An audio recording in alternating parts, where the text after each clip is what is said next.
اعوذ باللہ من الشیطان الرجیم بسم اللہ الرحمن الرحیم۔ کل ہم نے دیکھا تھا حضرت لقمان علیہ السلام نے اپنے بیٹے کو کچھ نصیحتیں کی تھیں۔ آپ کو کوئی ان کی ایڈوائزز میں سے کوئی ایک تو ایڈوائز یاد ہے؟ ہاں، کہ پیرنٹس کا شرک نہیں کرنا، پیرنٹس کا شکر ادا کرنا ہے، اللہ تعالیٰ کا شرک نہیں کرنا، شرک نہیں کرنا، اور مما کی بات ماننی ہے، اتنا یاد ہے۔ اور آوازوں کے بارے میں بھی انہوں نے بتایا تھا نا، کون سی آواز سب سے بری ہوتی ہے؟ ڈونکی کی آواز۔ اوکے، تو آج ہم جو ہے نا سورۃ الحجرات میں سے کچھ آیات دیکھیں گے، اور ان آیات کے اندر نا ایٹیکیٹس ہیں، جیسے ہم ایک دوسرے کے ساتھ رہتے ہیں، بات کرتے ہیں، ہماری ہوتی ہے نا کسی کے ساتھ ہماری فرینڈشپ ہوتی ہے، کسی کے ساتھ ہماری رشتہ داری ہوتی ہے، تو ان سارے ریلیشنز میں ہمیں کس طرح سے اپنا برتاؤ رکھنا چاہیے، ایٹیچیوڈ رکھنا چاہیے، کس طرح سے ہمیں ان لوگوں کے ساتھ پیش آنا چاہیے، ٹھیک ہے؟ چلو جی، اس میں ہے کہ انما المؤمنون اخوۃ فاصلحوا بین اخویکم، کہ جو مومن لوگ ہیں نا، یعنی جو ہم مسلمان مومن لوگ ہیں سارے، یہ آپس میں بھائی بھائی ہیں، ٹھیک ہے؟ اس کا بھائی بھائی ہونے کا کیا مطلب ہے کہ ہم سب ایک ہیں، ٹھیک ہے؟ ہم ایک امت ہے اور ہم سب ایک ہیں، اور آپس میں صلح کیے رکھو، یعنی ایسے کام کرنے چاہیے ہمیں کہ ہمارے اندر صلح رہے، اور اگر کسی کے بیچ میں کوئی ناراضگی ہو بھی جاتی ہے تو ہمیں ان کے بیچ میں صلح کرا دینی چاہیے، ٹھیک ہے؟ جیسے اچھا، ہماری ٹیچر ہماری صلح کرا دیتی ہے اسکول میں واتقوا اللہ لعلکم ترحمون، اللہ تعالیٰ سے ڈرو تاکہ تم پر رحم کیا جائے۔ آپ کو پتہ ہے نا، رحم جو ہے وہ جنت کے ساتھ کنیکٹڈ ہے، کہ جس کے اوپر اللہ کا رحم ہوگا وہ جنت میں جا سکتا ہے۔ اور اللہ تعالیٰ کیا کہہ رہے ہیں، میں رحم کب کروں گا؟ جب میرا تقویٰ کرو گے، یعنی ہر وقت اس چیز کا احساس کہ اللہ تعالیٰ دیکھ رہے ہیں اور ہم نے کوئی ایسا کام نہیں کرنا جو اللہ تعالیٰ کو ناپسند ہو، اور اگر کوئی ہو جاتا ہے تو فوراً، انبیاء کے رویے سے ہم نے یہی دیکھا نا، فوراً اللہ تعالیٰ سے معافی مانگتے ہیں، ٹھیک ہے؟ حضرت موسیٰ علیہ السلام سے جب مرڈر ہو گیا تو انہوں نے سب سے پہلے کیا کہا، ھذا من عمل الشیطان، کہ یہ جو ہے ایک شیطانی عمل تھا جو مجھ سے ہو گیا، یعنی شیطان نے مجھ سے کرایا ہے، کیونکہ گناہ شیطان انسان کو اکساتا ہے تو انسان اس گناہ کو کر بیٹھتا ہے، ٹھیک ہے؟ اور انہوں نے فوراً اللہ تعالیٰ سے معافی مانگی تھی۔ اچھا، اس کے بعد ہمارے پاس اگلا جو ایٹیکیٹ آتا ہے وہ کیا ہے کہ یا ایھا الذین آمنوا لا یسخر قوم من قوم عسى ان یکونوا خیرا منہن ولا نساء من نساء عسى ان یکن خیرا منہن۔ اچھا، اللہ تعالیٰ کہتے ہیں ایمان والوں سے کہ آپس میں ایک دوسرے کا مذاق نہیں اڑاؤ، لا یسخر قوم من قوم، آپس میں دو قومیں ایک دوسرے کا مذاق نہیں اڑاؤ، اور اسپیشلی اللہ تعالیٰ نے کہا ہے کہ عورتیں عورتوں کا مذاق نہیں اڑائیں۔ ہاں، عورتیں عورتوں کا مذاق نہیں اڑائیں، مطلب ایک قوم، نیشن جو ہوتی ہے وہ دوسری نیشن کا مذاق نہ اڑائے، اور عورتیں عورتوں کا مذاق نہ اڑائیں، یعنی کہنے کا مطلب یہ ہے کہ کوئی بھی کسی کا مذاق نہ اڑائے، ٹھیک ہے؟ مذاق اڑانا پسند نہیں ہے اللہ تعالیٰ کو۔ مذاق اڑانا آپ کو پتہ نا کیا ہوتا ہے؟ کوئی مثال آپ کے مائنڈ میں ہو مذاق اڑانے کی؟ جیسے آپ کو پتہ ہے کلر کے اوپر لوگ مذاق اڑاتے ہیں، یہ سفید ہے، بیانکو ہے، اور یہ نیرو ہے، لوگ کرتے ہیں نا، تنگ کرتے ہیں، رنگ کے اوپر مذاق اڑاتے ہیں نا ایک دوسرے کا، یہ سفید ہے، یہ کالا ہے، یہ سانولا ہے، لوگ اس چیز کے اوپر مذاق اڑاتے ہیں۔ ہاں، پر میرے میں ایسا کوئی ایکسپیرینس ہوا ہی نہیں۔ ہاں، لیکن میں آپ کو ویسے بتا رہی ہوں نا، ارد گرد کے لوگ، جیسے آپ کے اسکول میں آپ کے ارد گرد کے لوگ، بہت ساری نیشنلٹیز اکٹھی ہوئی ہیں نا۔ جیسے ایک لڑکی مجھے ایک بار کہتی ہے کہ تمہارے پاس کوئی ہے مزہ کرنے والا، کیونکہ اس کے پاس وہ مڈل والی ہے نا، تو زیادہ باتیں اس کی مانی جاتی ہیں، تو اس لیے وہ مجھے کہہ رہی تھی تم مڈل میں ہو، میں نے کہا نہیں میں بڑی والی میں ہوں، تو اس نے کہا اچھا تو پھر تمہیں اتنا زیادہ مزہ نہیں آئے گا۔ پھر مجھے اس وقت کچھ سمجھ نہیں آیا، تھوڑی دیر بعد سمجھ آیا۔ لیکن آپ دیکھیں نا کہ مذاق نہیں اڑانا چاہیے کسی کا، نہ تو قوم کا مذاق اڑانا چاہیے، نہ ہی کسی پرسنل ایک بندے کا مذاق اڑانا چاہیے، ٹھیک ہے؟ اچھا، ولا تلمزوا انفسکم ولا تنابزوا بالالقاب. تلمزوا انفسکم ہوتا ہے کہ کسی کے اندر نا عیب ڈھونڈنا، تمہارے اندر یہ فالٹ ہے. فالٹس ہوتے ہیں نا، ہر انسان، دیکھو پرفیکٹ تو کوئی انسان نہیں ہے، لیکن ہم کسی کے عیب اس کو کیوں بتائیں کہ بھئی تم ایسے نہیں کر سکتے، تم میں یہ خرابی ہے، تم میں یہ خرابی ہے. عیب نہیں کسی کے بتانا چاہیے، کسی کو انسلٹ نہیں کرنی چاہیے، بےزتی نہیں کرنی چاہیے کسی کی، ٹھیک ہے. اور ولا تنابزوا بالالقاب ہوتا ہے کہ ناموں سے بلانا. اب آپ کو یہ کام تو بہت ہی برا لگتا ہے، نام بگاڑنا، ہے نا، نام ویسے بگاڑنا. پہلے جب میں اسکول میں تھی نا، تب میرا نام ہدا تھا تو لوگ او کی جگہ آ کر دیتے تھے، دا کی جگہ نہ کر دیتے تھے، آ کی جگہ ای نام کر بگاڑ دیتے دیتے تھے نا، نام بگاڑ دیتے تھے تھے. آپ جیسے کا. ہدہد بھی مجھے بہت سارے لوگ کہتے تھے، اور ہدا کو بالکل اچھا نہیں لگتا تھا، ہے نا. تو میں کہتی تھی جو میرا نام ہے وہ اس سے مجھے بلاؤ، ہدہد کیوں بلا رہے ہو. ہاں، تو یہی چیز ہے کہ نام بگاڑنے نہیں چاہیے اور انسلٹ نہیں کرنی چاہیے. لوگوں کے اندر عیب اور فالٹس ان کے نہیں، ان کو بتا کے ان کی انسلٹ کرنی چاہیے، ٹھیک ہے. تو یہ ایٹیکیٹس ہیں، جب ہم ایک دوسرے کے ساتھ رہتے ہیں تو ہمیں ان سب چیزوں کا خیال کرنا چاہیے، ٹھیک ہے. بئس الاسم الفسوق بعد الایمان ومن لم یتب فاولئک هم الظالمون. اور اللہ تعالیٰ کہتے ہیں جو شخص یہ کام کرتا تھا لیکن اس نے اس کے بعد توبہ نہیں کی، تو پھر اللہ تعالیٰ جو ہے اس کو پھر اللہ تعالیٰ کہتے ہیں کہ وہی لوگ ظالموں میں سے ہیں. مطلب آپ سے اگر فرض کرو پچھلی لائف میں آپ نے کوئی ایسا کام کر دیا، کسی کا مذاق اڑا دیا، کسی کا نام بگاڑ دیا، کسی کی انسلٹ کر دی، اس کے بعد آپ کو معافی مانگ لینی چاہیے اللہ تعالیٰ سے. معافی، توبہ کا دروازہ تو ہر ٹائم کھلا ہوتا ہے نا، موت سے پہلے تک ہر ٹائم ہم توبہ کر سکتے ہیں. یس. دروازہ ہوتا ہے. پھر آگے ہے کہ یا ایھا الذین آمنوا اجتنبوا کثیرا من الظن ان بعض الظن اثم. گمان بہت زیادہ نہیں کرنے چاہیے، یہ ہو جائے گا وہ ہو جائے گا. ہر وقت اپنے ذہن کو نہ سوچ کے اندر سوچنے کے لیے لگا دو، بھئی سوچتا رہے اب یہ ہو جائے گا، اب یہ ہو جائے گا. بہت وسوسے آتے ہیں نا، ماما کو بھی آتے ہیں، آپ کو بھی آتے ہیں نا. جب آپ نماز پڑھی ہوتی ہے، آپ نے بتایا ہوتا ہے کہ جب آپ نماز پڑھی ہوتی ہے تب ہم نیچے چلے جاتے ہیں، آپ کلاس لے رہے ہو تب نیچے چلے جاتے ہیں، آپ پینک ہو جاتی ہیں. تو یہ دیکھیں یہاں پہ یہی بات کریں کہ بہت زیادہ ظن نہیں کرنے، بہت زیادہ گمان نہیں کرنے. دیکھیں اللہ تعالیٰ نے ایک تقدیر لکھی ہے اپنی اس چیز کے اوپر. جب میں بور ہوتی ہوں تب میں سوچتی ہوں، بٹ پازیٹیو سوچتی ہوں. ہاں، پازیٹیو تھنکنگ اچھی بات ہے، لیکن بہت زیادہ گمان اور بہت زیادہ ہر وقت سوچتے رہنا نا، یہ اور بہت سارے جو گمان آتے ہیں نا انسان کے دل میں، بعض دفعہ وہ گناہ بھی ہوتے ہیں. تو اس لیے بہت زیادہ گمان نہیں کرنا چاہیے، ٹھیک ہے. اور اس کے بعد اگلی چیز کیا کہ ولا تجسسوا ولا یغتب بعضکم بعضا. تجسس کیا ہوتا ہے؟ وہ کیا کر رہا ہے، اچھا وہ کیا کر رہا ہے، چلو آ کے دیکھیں، ہے وہ بیٹھ کے کس سے باتیں کر رہا ہے. تجسس ہوتا ہے نا کہ ہم دیکھ لیں فلانا ہمارا دوست کیا کر رہا ہے، یا فلانے کے گھر میں کیا ہو رہا ہے. تجسس ہر ٹائم کہ ہم لوگوں کی زندگیوں کے حالات جانیں. تو بس ٹھیک ہے، جو جس طرح رہ رہا ہے، ہر بندے کی اپنی فریڈم ہے، اس کو رہنے دو، ٹھیک ہے. ہم اپنی زندگی کے ساتھ کنسرن رکھیں، اور ہم جو ہے بہت زیادہ لوگوں کی زندگیوں کے حالات جاننے کے اوپر ہماری وہ نہ ہو. پھر ہے کہ غیبت نہیں کرنی چاہیے. اب غیبت کیا ہوتی ہے؟ غیبت یہ ہوتی ہے کہ ہم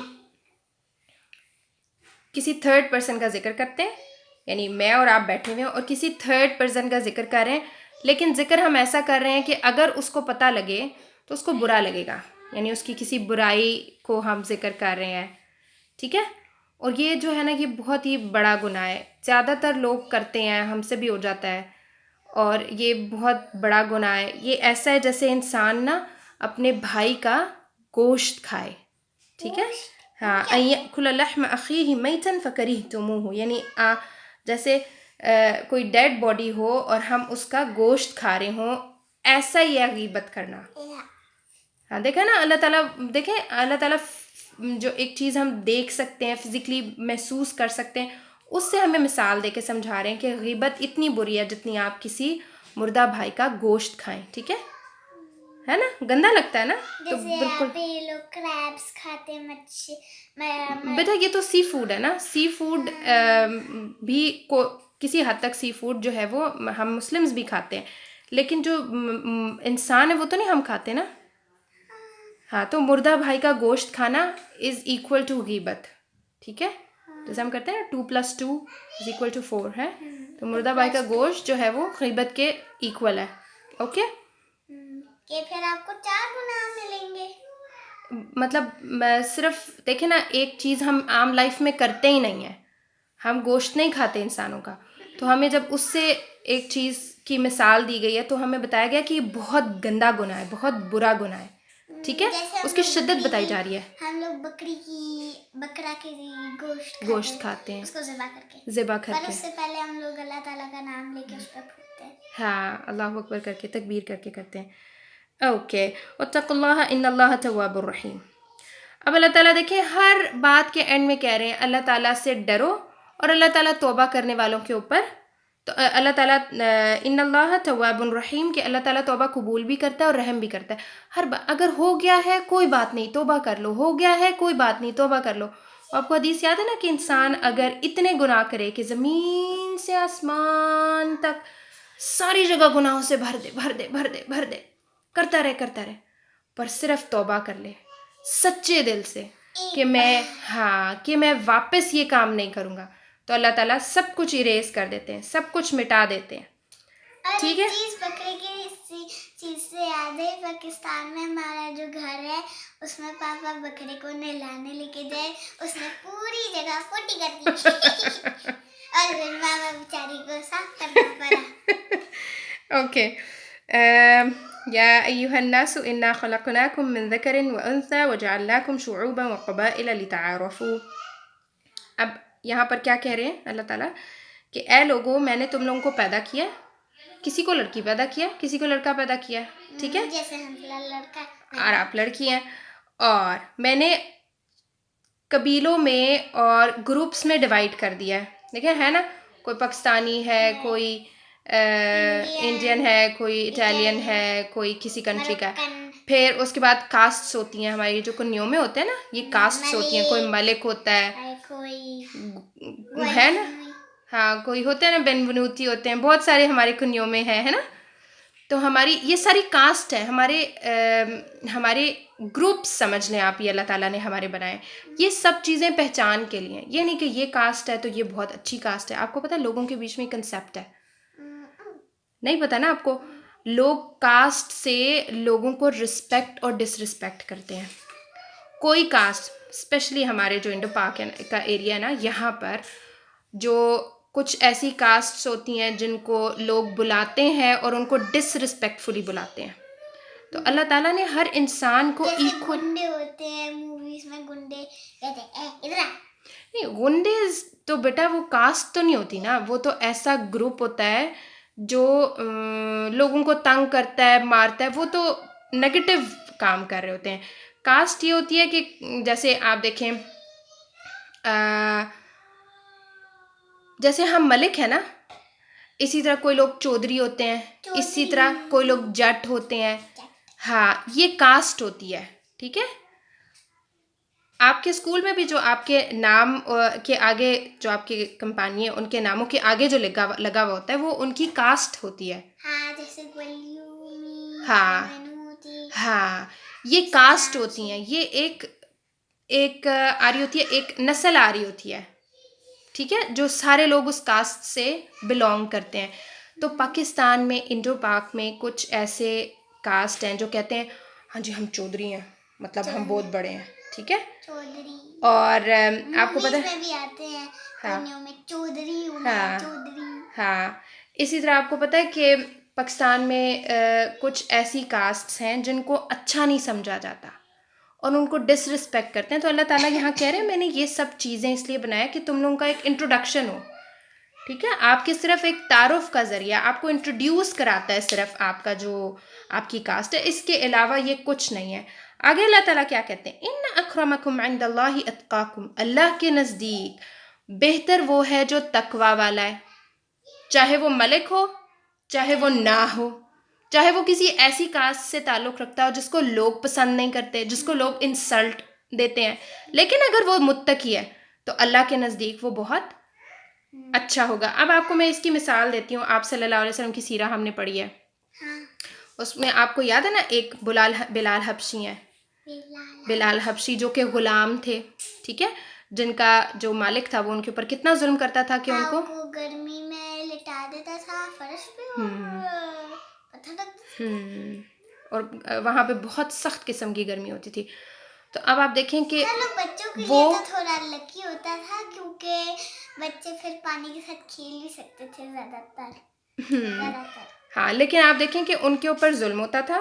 پھر وہ غلام تھے, جو غلام ہوتے ہیں وہ کاسٹ وائز اتنے رسپیکٹفل نہیں ہوتے, ٹھیک ہے, ان کی چاہے تو آپ ڈس رسپیکٹ کر لو, مار لو, ان کو جو مرضی کر لو. ہاں, وہ غلام ہوتا ہے نا, اس لیے لوگ اس کو ڈاؤن رکھتے ہیں, اس کو بہت زیادہ رسپیکٹ نہیں دیتے. لیکن بچوں کو بھی وہ لوگ سیوا کے لیے رکھتے ہیں, ہاں, جیسے پرنسس میں بھی تھے. پھر آپ دیکھیں کہ حضرت بلال کے ساتھ کیا ہوا کہ اب جب ان نے اسلام قبول کیا, پھر انہوں نے بڑے دل سے اسلام قبول کیا, اور اس کے بعد اللہ تعالیٰ نے ان کو کتنی رسپیکٹ دی, بہت ساری رسپیکٹ دی کہ وہ جنت میں آپ صلی اللہ علیہ وسلم کی اونٹنی کی جو نکیل ہے, جو اونٹنی کی رسی ہے, وہ حضرت بلال پکڑ کے آگے آگے جا رہے ہوں گے, اور حضرت نبی صلی اللہ علیہ وسلم اونٹنی کے اوپر بیٹھے ہوں گے, اور سب سے پہلے جو جنت میں داخل ہوں گے وہ بلال حبشی, اور ان کے پیچھے آپ کی اونٹنی اور آپ صلی اللہ علیہ وسلم. ٹھیک ہے, پہلے وہ آئیں گے پھر ہم لوگ آئیں گے. ہاں, جنت کا دروازہ بیٹا کھلوانے والے آپ صلی اللہ علیہ وسلم ہوں گے. سب سے پہلے وہ انٹر ہوں گے, اس کے بعد سب آئیں گے. لیکن میں آپ کو بتانا یہ چاہ رہی ہوں کہ اللہ تعالیٰ صرف تقوی کے ساتھ رسپیکٹ دیتے ہیں, ٹھیک ہے, جس کے اندر تقوی ہے وہ کسی بھی فیملی سے بلانگ کرتا ہے, اللہ تعالیٰ کو اس سے فرق نہیں پڑتا. اللہ کا تقوی ہے تو وہ اللہ کے نزدیک سب سے زیادہ پسندیدہ ہے. اب آپ دیکھیں فرعون تھا نا, فرعون وہ کہتا تھا میں الہ ہوں, مجھے مانو, اور اس کی وائف بڑی اچھی تھی. ہاں, اللہ تعالیٰ نے ان کو جنت میں اپنے پاس گھر دیا ہے. کیوں؟ کیونکہ انہوں نے دعا مانگی تھی, اور وہ ہاں ایگزیکٹلی, اور وہ اللہ تعالیٰ کے اوپر ایمان لائی تھیں. اوکے, یہ ریزن تھی. حالانکہ اس کا ہسبینڈ جو ہے وہ کتنا بڑا گناہ کیا اس نے, جو اللہ تعالیٰ کو سب سے زیادہ ناپسندیدہ تھا. تو اللہ تعالیٰ کے نزدیک یہ نہیں ہوتا کہ کون کتنے بڑے رتبے والا ہے, کون کتنے بڑے پیسوں والا ہے, کون کس کاسٹ سے تعلق رکھتا ہے. اللہ تعالیٰ صرف تقوی دیکھتے ہیں, ٹھیک ہے. اوکے, ان اللہ علیم خبیر, اور اللہ تعالیٰ سب کو جانتا ہے کہ کون کتنا تقوی والا ہے. آل رائٹ, تو جتنی پوری دنیا بنی ہے اس میں سارے لوگوں کو جانتے ہیں. اب ہم چلتے ہیں سیرہ کی طرف, جہاں پہ نہیں, اب اس کو ہم بند کریں گے نا, اب ہم نے قرآن پڑھ لیا ہے, اب ہم دیکھیں گے سیرہ کو. اب اس کو آپ نے صرف گود میں رکھنا ہے, ٹھیک ہے. اوکے, پھر ہم دیکھتے ہیں سیرہ کو, جہاں ہم نے کل دیکھا تھا کہ آپ صلی اللہ علیہ وسلم مدینہ میں آئے, اور وہاں پہ آپ نے موخات بنائی, یعنی ایک انصار کو ایک مہاجر کا بھائی بنا دیا, اور ان کا جو ہے سسٹم اس طرح سے چلنا شروع ہوا. اب کیا تھا کہ آپ کو پتہ ہے مدینہ کے جو باہر یہودی رہ رہے تھے وہ کتنے کلیور لوگ تھے. پیسے چرا لیتے تھے. ہاں, وہ بس کافی ساری جو ہے ہیر پھیر کرتے ہوتے تھے عرب لوگوں کے ساتھ. اچھا, اب کیا تھا کہ ان یہودیوں کے ساتھ کوئی نہ کوئی پرومس ہونا بہت ضروری تھا. کیوں ضروری تھا؟ تاکہ ان کے نا جو ایک تو جو زیادتیاں وہ کرتے رہے ہیں فائنینشلی کلیور ہو کے, اس کو کنٹرول کیا جا سکے. دوسری بات یہ کہ مدینہ والوں کو اگر کوئی بھی جنگ کی جاتی ہے ان کے ساتھ, یا کسی بھی طرح کا انہیں خطرہ محسوس ہوتا ہے کسی اور جگہ سے کہ ان کو کوئی مارنے کے لیے آ رہے ہیں گروپ, تو یہودی ان کے ساتھ مل کے مقابلہ کریں. تو اس کے لیے ایک پرومس ہوا, ٹھیک ہے, ایک عہد ہوا. اور اس عہد میں کیا تھا کہ یہودی اپنا دین کے اوپر عمل کریں گے اور مسلمز اپنے دین کے اوپر عمل کریں گے, ٹھیک ہے. مطلب ہر ایک کو اپنے دین کی آزادی ہے. یہودی ایک یہاں آ رہا ہے, ایک یہاں آ رہا ہے. کیونکہ دیکھیں اسلام جو ہے نا وہ فورس کے اوپر بلیو نہیں کرتا. اسلام زبردستی اسلام قبول کروانے کا بالکل بھی نہیں کہتا. کوئی کرسچن ہے تو وہ کرسچن رہے, کوئی یہودی ہے, ہاں ہم دعوت دے سکتے ہیں, ٹھیک ہے, ہم لوگوں کو کہہ سکتے ہیں کہ ابھی اگر آپ کو کوئی دوبیو ہے, کوئی شک ہے اسلام میں, تو آؤ ہم کنورزیشن کرتے ہیں. اگر ہمارے پاس نالج ہے تو ہم ان کو بتا سکتے ہیں, ہم ان کو اسلام لانے کی دعوت دے سکتے ہیں کہ مسلمان ہو جاؤ اور اللہ تعالیٰ جو ہے اس کے بدلے میں تمہیں جنت دیں گے. یہ ہم بات ضرور کہہ سکتے ہیں, لیکن کسی کے اوپر فورس نہیں کر سکتے, کسی کو زبردستی بھائی تمہیں اسلام لانا ہی لانا ہے, ایسے نہیں ہم کہہ سکتے. ہر بندہ اپنی زندگی میں آزاد ہے, وہ چاہے تو اسلام قبول کرے چاہے نہ کرے. تو اب یہاں یہودیوں کو آپ صلی اللہ علیہ وسلم نے کہا کہ اپنا دین فالو کرتے رہو, ہم اپنا دین فالو کرتے رہیں گے. اس کے بعد جو فائنینس ہوگی نا وہ اپنی اپنی ہوگی, کیونکہ یہودیوں کا اپنا سارٹ آف کنٹری تھا. مدینہ آپ صلی اللہ علیہ وسلم کے انڈر تھا, تو یہودی اپنا خرچہ خود اٹھائیں گے, مدینہ والے اپنا خرچہ خود اٹھائیں گے. لیکن جب جنگی حالات ہوں گے تو دونوں ایک ہو جائیں گے. یعنی اگر کوئی یہودیوں کے اوپر حملہ کرتا ہے تو مسلمز یہودیوں کا ساتھ دیں گے دشمن کے مقابلے میں, اور اگر مسلمانوں یعنی مدینہ کے اوپر حملہ ہوتا ہے کہیں سے تو یہودی مسلمانوں کے ساتھ مل کے دشمن سے جنگ کریں گے. سمجھ آ گئی نا؟ یعنی جنگ کے ٹائم دونوں ایک ہو جائیں گے, یہودی بھی اور مسلمز بھی, جو مدینہ والے ہیں وہ بھی اور جو یہودی ہیں وہ بھی. ٹھیک ہے. اب یہ ہے کہ نیکی اور بھلائی کا جو بھی کام ہوگا اس میں تعاون ہوگا, لیکن اگر کوئی گناہ کیا جائے گا, یعنی کوئی گناہ کے اوپر آپ سے ہیلپ مانگ رہا ہے, جو کام اللہ کو پسند نہیں ہے اس کے اوپر ہیلپ مانگی جا رہی ہے, تو پھر آپ نے ہیلپ نہیں کرنی.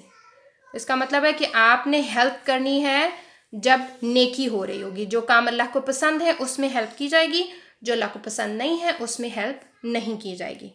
ٹھیک ہے. اس کے بعد مظلوم کی مدد کی جائے گی, یعنی جس کے اوپر ظلم ہو رہا ہے اس کی مدد کی جائے گی. اوکے. پھر ہے کہ یہودی جو ہے وہ مدینہ میں آ کے کسی کا مرڈر نہیں کریں گے, خون نہیں کریں گے. اب ویسے تو آپ صلی اللہ علیہ وسلم نے کہا تھا نا کہ مدینہ والے اپنا خرچہ خود اٹھائیں گے اور یہودی اپنا خرچہ خود اٹھائیں گے, لیکن جب جنگی حالات ہوں گے تو پھر یہودی مسلمانوں کے ساتھ فائنینس میں حصے دار ہوں گے, یعنی ان کی فائنینشیل سپورٹ کریں گے اس ٹائم پہ.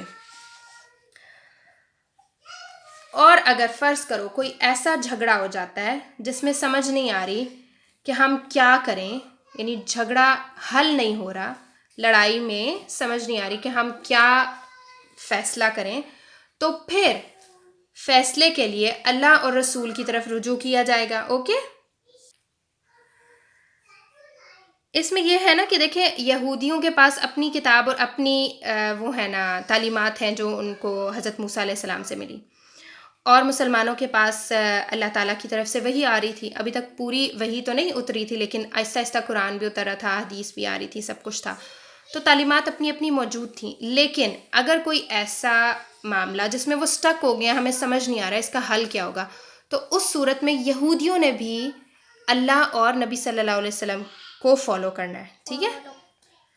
اچھا. قریش کے لوگوں کو پناہ نہیں دی جائے گی. ایسے تو پھر یہودی مسلمان بن جائیں گے نا اگر وہ ایک بار کلمہ کو سن لیں گے تو. نہیں بیٹا, ان کو فورس نہیں کیا جا رہا نا کہ وہ مسلمان ہو, ان کو صرف اتنی بات کی جا رہی ہے کہ جھگڑے کی صورت میں جب آپ کے پاس حل نہیں نکل رہا کسی چیز کا اور آپ کی عقل بالکل آپ کو نہیں سمجھ آ رہی کہ آپ کیا کریں, تو اس صورت میں آپ اللہ اور رسول کی بات کی طرف آئیں گے. اور قریش کے لوگوں کو پناہ نہیں دی جائے گی, مکہ والے جو ہیں نا اسپیشلی, کیونکہ مکہ والوں کو اگر پناہ دے دیں یہودی تو وہ مدینہ کے لیے بہت بڑا خطرہ بن سکتے ہیں, کیونکہ یہودی بہت مدینہ کے پاس رہتے ہیں. بالکل.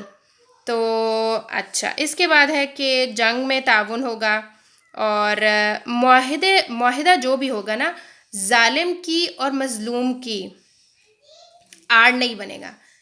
یعنی معاہدے میں جو بھی ہم نے پوائنٹس رکھے ہیں اس میں یہ نہیں ہوگا کہ آپ ظالم کو ہیلپ کرنے لگ جائیں یا مظلوم کے اوپر اور ظلم کرنے لگ جائیں. ٹھیک ہے. معاہدے میں ہم نے نہ ظالم کی مدد کرنی ہے, اگر کوئی بھی ایسا پوائنٹ آ جاتا ہے جس سے ظالم کی مدد ہو رہی ہے تو ہم نے وہاں مدد نہیں کرنی ظالم کی, اور مظلوم کو اوپر اور ظلم نہیں کرنا. تو یہ بہت سارے پوائنٹس تھے جو یہودیوں کے ساتھ پرومس ہوا آپ صلی اللہ علیہ وسلم کا اور اللہ تعالیٰ کا. ہاں سمجھ لے کہ اللہ تعالیٰ بھی مطلب کیونکہ آپ صلی اللہ علیہ وسلم کوئی بھی کام جو ہے وہ اپنی مرضی سے نہیں کرتے تھے، ہر چیز جو ہے ان کی وہ وحی کے مطابق ہوتی تھی، اللہ تعالیٰ کے اذن سے اور اللہ تعالیٰ کی مرضی سے ہوتی تھی. تو اب یہ ہمارے پاس بہت ساری پوائنٹس ہیں جو کہ یہودیوں کے ساتھ پرومس ہوا آپ صلی اللہ علیہ وسلم کو، اور یہ پرومس بہت ضروری تھا اس لیے کیونکہ یہودی جو ہیں وہ مسلمانوں کے ساتھ بہت زیادہ بغض رکھتے تھے، نفرت کرتے تھے، بالکل پسند نہیں کرتے تھے، اور نبی صلی اللہ علیہ وسلم کو بھی پسند نہیں کرتے تھے، اور وہ رہتے بالکل مدینہ کے ساتھ تھے. اور آپ کو پتہ ہے کہ کچھ ایئرز لیٹر ان لوگوں نے مسلمانوں کو بہت بڑا دھوکہ دے دیا. آفٹر آپ کہہ لیں 5-6 ایئرز، جب آپ صلی اللہ علیہ وسلم مدینہ میں رہنا شروع ہوئے نا، اس کے 5-6 ایئرز بعد آپ صلی اللہ علیہ وسلم کو بہت بڑا ڈچ کیا تھا ان لوگوں نے. پر پھر آپ صلی اللہ علیہ وسلم تو بوڑھے ہو گئے ہوں گے نا. ہاں بیٹا آہستہ آہستہ بوڑھے ہو رہے تھے. پھر یہ معاہدہ جو ہے اس کی بیس کے اوپر آپ صلی اللہ علیہ وسلم نے ان کے ساتھ جو بھی لیٹر آن ان کو سزا دینی تھی وہ اسی وجہ سے دی، کیونکہ یہ معاہدہ بہت ضروری تھا، کیونکہ یہودی نبی صلی اللہ علیہ وسلم مسلمانوں کو بالکل پسند نہیں کرتے تھے، اور اس معاہدے سے کافی ٹائم تک حالات بڑے بیٹر اور بڑے اچھے رہے. تو آج ہم بس اتنا سا دیکھیں گے، پھر انشاءاللہ کل ہم دیکھیں گے اور سیرہ کا بھی. اوکے اللہ حافظ.